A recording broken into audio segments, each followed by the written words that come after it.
Hello दोस्तों, dysuria यानी urine में जलन होना या किसी को इन्फेक्शन हो जाना या किसी को बहुत ज़्यादा दर्द होना पेशाब करने के टाइम, ये कॉमन प्रॉब्लम है। आज हम बात करेंगे इससे संबंधित कुछ मेडिसिन पर, कौन कौन सी कॉमन मेडिसिन इसमें दी जाती है, अलग अलग कारणों से डिसयूरिया होता है जिस पर हमने ऑलरेडी अलग वीडियोस किए हैं।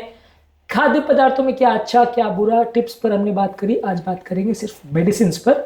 टॉपिक पर जाने से पहले जो लोग हमारे चैनल पर नए हैं उन्हें रिक्वेस्ट करूंगा कि चैनल को सब्सक्राइब करें, वीडियोस को लाइक करें, शेयर करें, फॉलो करें, कमेंट करें, पूरा देखें। ये एक एक्सक्लूसिव कंटेंट है जो आपको किसी भी और चैनल पर नहीं मिलेगा, इसे अंत तक देखिएगा। चलिए शुरू करते हैं पॉइंट वीडियो।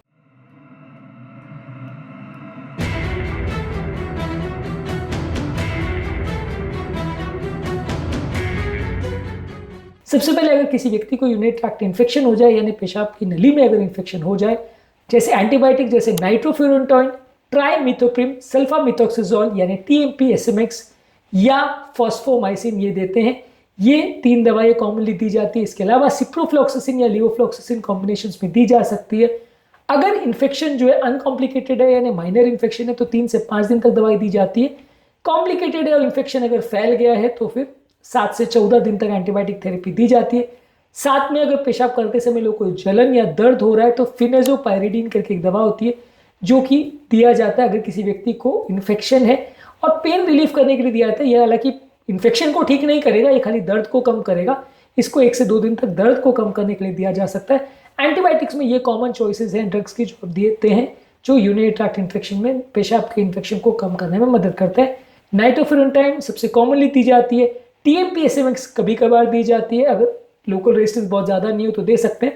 इसके अलावा फॉस्फोमाइसिन देते हैं। ज़्यादातर सिप्रोफ्लॉक्सासिन, लिवोफ्लॉक्सासिन के कोई ना कोई कॉम्बिनेशंस कई बार इस तरह के पेशेंट में पसंद करते हैं। अगर किसको सेक्सुअली ट्रांसमिटेड डिजीज जैसे गोनोरिया या क्लमाइडिया या ट्राइकोमोनियासिस है, इसमें चॉइस ऑफ मेडिसिन अलग होती है। अगर गोनोरिया या क्लमाइडिया है तो सेफ्ट्राइक्सोन और डॉक्सीसाइक्लिन इन दोनों का डुअल थेरेपी दिया जाता है। अगर ट्राइकोमोनियासिस की वजह से हो रहा है तो मेट्रोनिडाजोल और टिनिडाजोल दिया जाता है। ज़्यादातर इसमें पार्टनर जिसको भी इन्फेक्शन जिससे पेशेंट को हुआ है उसको भी साथ में ट्रीटमेंट दिया जाता है।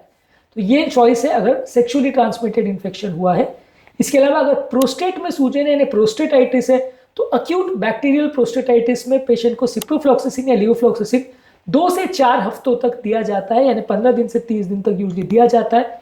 क्रॉनिक प्रोस्टेटाइटिस जहाँ लंबे समय तक प्रोस्टेट का सूजन और इन्फ्लेमेशन है, वहाँ ये एंटीबायोटिक कोर्स जो है 4 से 6 हफ्तों तक दिया जाता है, यानी कि 1 से 1.5 महीने तक यूजली दिया जाता है इन्हीं दवाइयों के साथ। साथ में पेशेंट्स को कुछ पेन किलर्स दिया जाता है पेन को कम करने के लिए। अगर किसी पेशेंट को इंटरस्टिशियल सिस्टाइटिस यानी ब्लैडर में सूजन का प्रॉब्लम है तो वहां पे भी कीटाणुनाशक दवाइयां दी जाती है।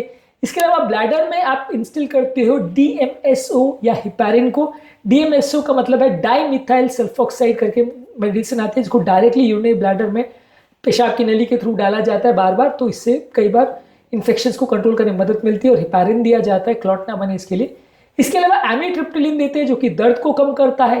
पेंटोसन पॉलीसल्फेट सोडियम जो है जो कि ब्लैडर की जो नॉर्मल लाइनिंग है उसको ठीक करने में मदद करता है। इसके अलावा हाइड्रोक्सिसिन देते हैं जो कि ब्लैडर में जो इरिटेशन हो रहा है उसको कम करने में मदद करता है।